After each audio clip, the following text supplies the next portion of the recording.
Hey, niggas ain't gotta respect, niggas just gotta accept. I put that top left, I love my cruddy to death. Hype Williams, Lil X, if you don't say it direct, give a fuck. Yo, I put some ice on her hand, I let her take in advance. She wasn't going as planned, I put her shit in the van. She gotta move with a friend, her she went back to a man, give a fuck. I just put a wagon in the driveway, you know I did. When I shoot my shot, it's the whole wild way it's going in. Me and Lil Sicko sitting sideways, breaking tents. Used to be an antisocial nigga, now I'm making friends. I just got a mansion out in Turks and it's a beachfront. If she bringing 4 friends, I know I hit at least one. Got them all tanning by the pool and they greased up. Police in my city, man, I keep their pockets greased up. Me and Capo trying to leave, I'm walking piece to Easter. Ain't nobody making too much money on the beef stuff, but I beef a rapper cause I'm never with the sweet stuff. Shawty came from Mexico, she know she got the sweet stuff. Hey, niggas ain't gotta respect, niggas just gotta accept. I put that top left, I love my cruddy to death. Hype Williams, Lil X, if you don't say it direct, give a fuck. Rex all in my jeans and they Rex. Diamonds all in my teeth, I call up the name. Gotta go, y'all back, I threw them Rex in them. Every time I'm home, you know I went to bed. I just do these deals in my cup. Shawty just pulled up just to get fucked. I only one time, yeah for sure. And I know I'm on top, but I want more. But me, I used to sleep on the floor. Now every day I rock Christian Dior.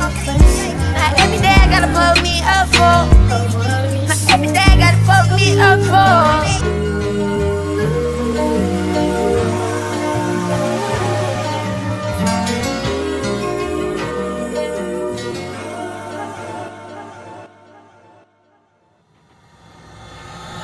And that's a wrap for today's workout, man. Before we jump into today's video, make sure y'all like, comment, subscribe, share the content with a friend. And today we're gonna get into it, man. But before I even do that, I gotta show y'all the whip, man. I got this joint detailed over the weekend. Today, Monday, I got a detail on Saturday. The joint looking crazy. I forgot what my car look like when it's clean. Goodness gracious.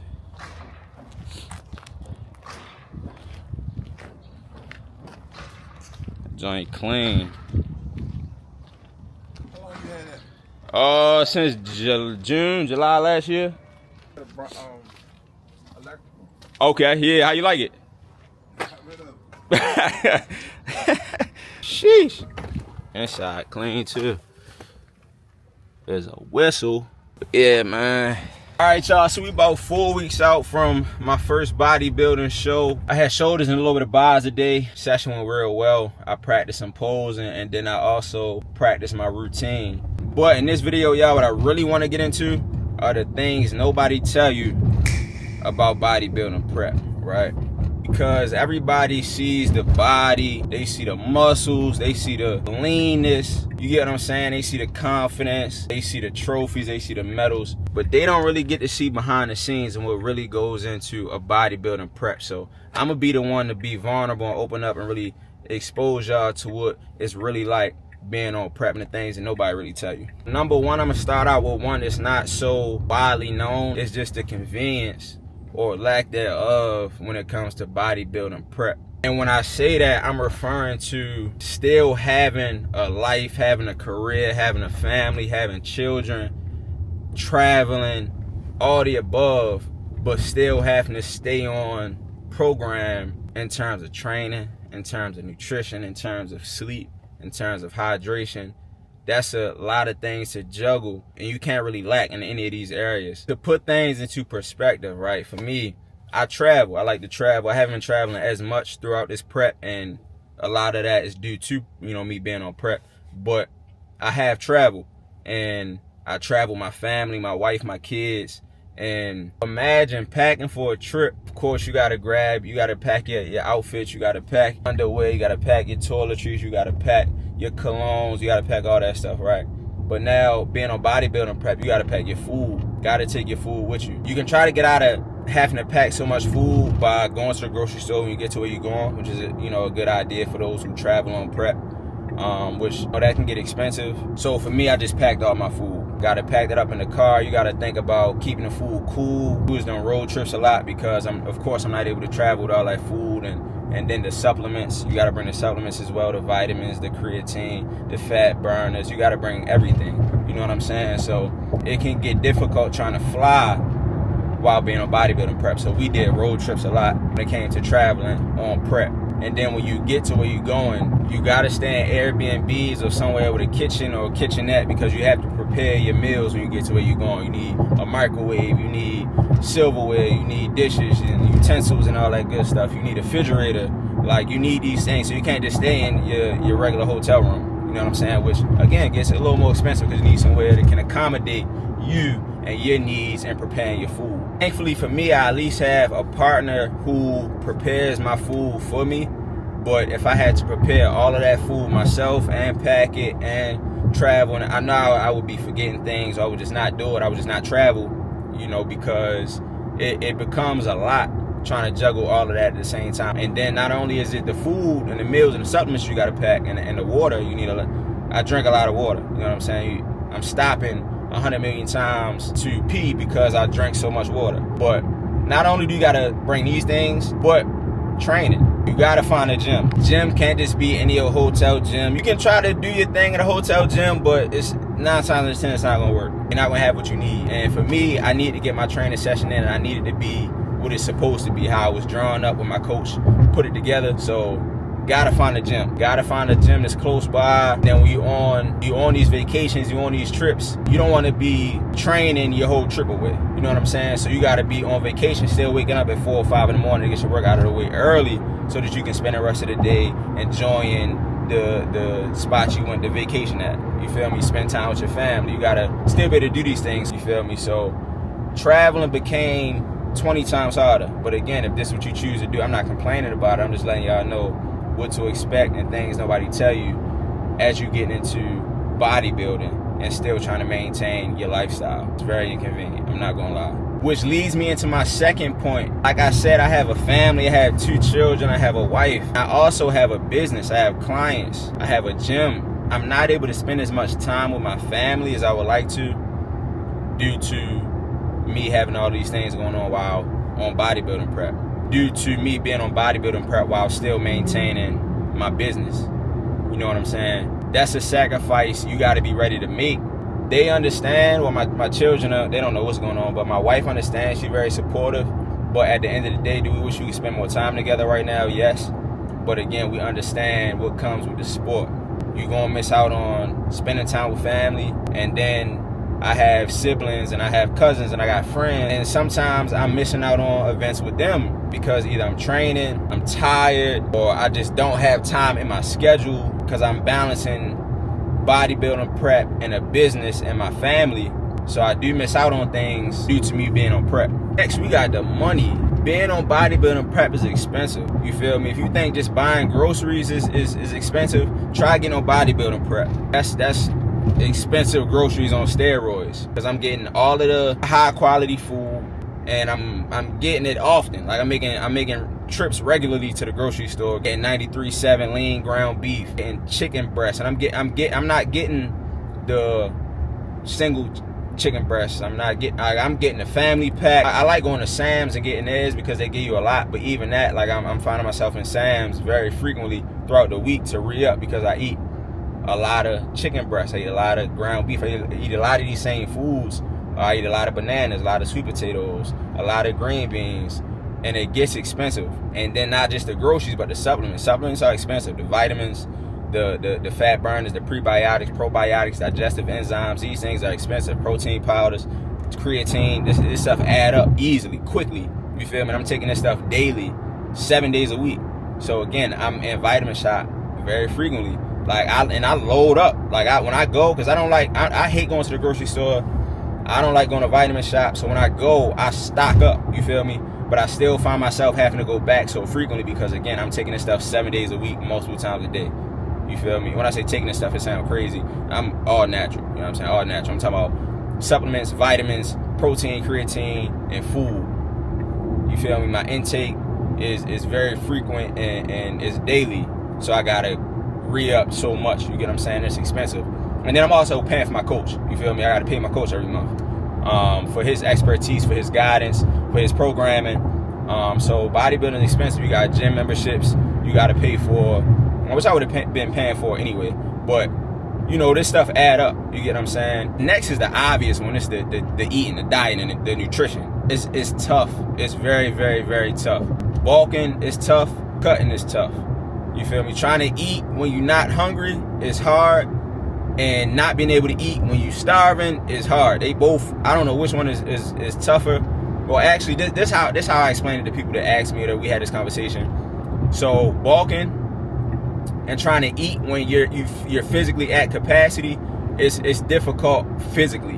When you're in that deficit so deep and your nutrition program tell you not to eat no more and you're hungry, yeah, it's tough physically, but it's more mental than what bulking is. You feel me? Trying to eat when you're full. You get what I'm saying? That's how I like to explain it. So it's not that either one is harder. Like, you know, your experience may be different, but this is just my experience. Either one is harder in my opinion. They're both equally as hard, but it's just different challenges. One is more physical, one is more mental, to me at least. Nonetheless, the dieting is difficult. It's difficult. You gotta stay on program. You gotta measure everything from your salt to, you know, your grams of protein, whether it's chicken breast, ground turkey, ground beef. You gotta measure your vegetables. You gotta measure out your fat. If you're putting olive oil on your food, you gotta measure out. Like, it's difficult. You feel me? Your carbs, of course, your rice, your sweet potatoes. Gotta measure everything out. So you gotta stay with a scale, which is another thing you gotta pack on that checklist when you're traveling. You feel me? Do not forget the scale. You're gonna find yourself having to buy another scale.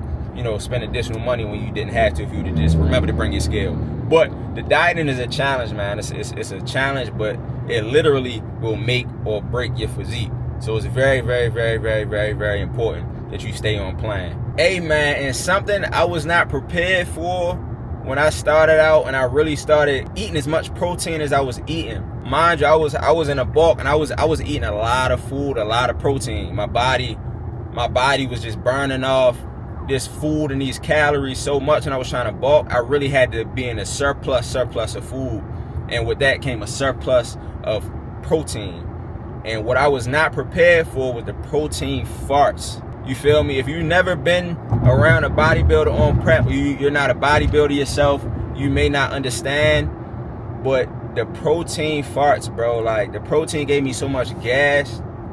My body really had to adjust. My digestive system had to adjust to such a high intake of protein, bro. Like, it had the protein farts, and they call it protein farts. They got a distinct smell. You feel me? And it's like you can't control it, bro. Like, this is something I never was privy to prior to being on bodybuilding prep. I didn't know protein farts was a thing.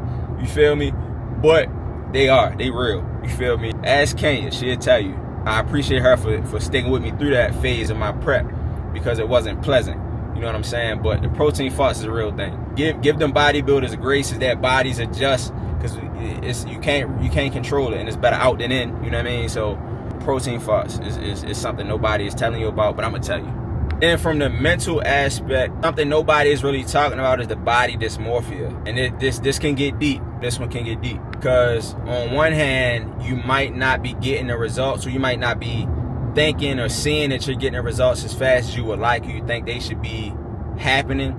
Because, I mean, you're training every day, you're dieting every day, you feel like the results should be coming in at a certain frequency, a certain pace, at a certain speed, and it might not be, or you just might not be able to see it. So you might get discouraged, and it messes with your mental. You feel me? And then when you're on this deficit, you losing weight, you getting lean, yes, but you also gonna be losing some muscle. You might look into the mirror and not really recognize yourself. And this is something that can really mess with your mental if you allow it. So you gotta be mentally tough. You gotta trust the process. As long as you have a good coach and you following the program, you following the script to the best of your ability, you being honest about what you eating, what you're not eating, how much water you get, and what supplements you taking and not taking, you know, and being honest so they can properly assess your progress and take things out and add things that you feel me, you need, and take things away that you don't need, then you fine. You know, just get you a good coach and follow the program. Even me, like, I know I'm following my program, and I know I'm progressing and doing well, but it's like when I look in the mirror sometimes, I don't see what I think I should see. It's not that it's not there, it's just that in my mind and from my perspective and what I'm seeing, I feel like it should look a certain way, it should look different. when in reality, it looks perfect. You feel me? I check on my coach and it's all thumbs up. You feel me?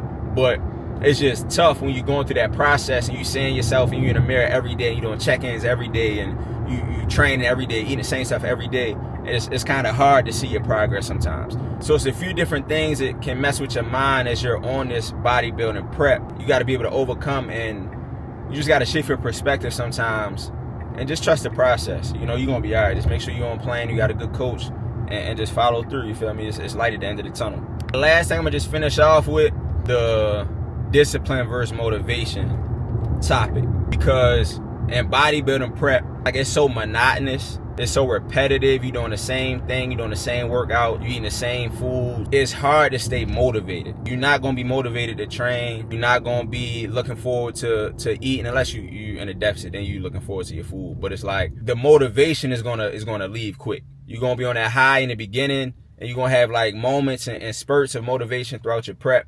But generally, it's going to be a very unmotivating process, a very repetitive process of you just doing the same thing, eating the same thing, doing the cardio for an hour at a time. Like, it's boring. But this one, you got to remember why you started. You got to have a why, and keep that why in the back of your mind, so that when things do get slow and it's kind of hard to keep pushing, you got to know that why. You got to be able to pull from that why. I don't even really get motivated much anymore when I'm training, and it's not fun. I'm not going to lie. Training not fun no more. 99% of the time, but my why is what I'm able to pull from in order to keep going. That's how I'm able to stay disciplined. That's how I'm able to stay on program, stay on my meal plan, stay on my training plan, and continue to see results. And then, like I said, man, it's light at the end of the tunnel. You know, as long as you keep that mindset and you stay disciplined through your prep in all phases, you're gonna come out on top every time. Not saying you're gonna win your competition every time, not saying none of that. Like, you might come in second, third, or fourth. It don't even matter what place you come in. I'm gonna come in first. But it don't matter what place you come in. You feel me? As long as you stay disciplined throughout your prep and you give it your best shot, you won. You feel me? You'll win the mental battles. You'll be alright. You feel me? So I'm pulling up at the crib right now, man. I appreciate y'all for watching and listening to me. And keep me company on my way home. But that's my experience of this bodybuilding prep thing so far, man. Y'all stay locked in to see the finishing product. We 4 weeks out from the show. I'm gonna give y'all some crazy dope content with Shay, the greatest videographer in the world. We're gonna collab and give y'all some great content on show day. But until then, I'm gonna give y'all some more content in between. But I appreciate y'all for tuning in, man. Hope y'all enjoyed the video. Make sure you like, comment, subscribe, share the content with a friend. And if you want bodybuild, you got any questions, you got anything, man, leave it in the comments. You know what I'm saying? I'm interacting with everything, everybody. I appreciate y'all. I love y'all. See y'all in the next video.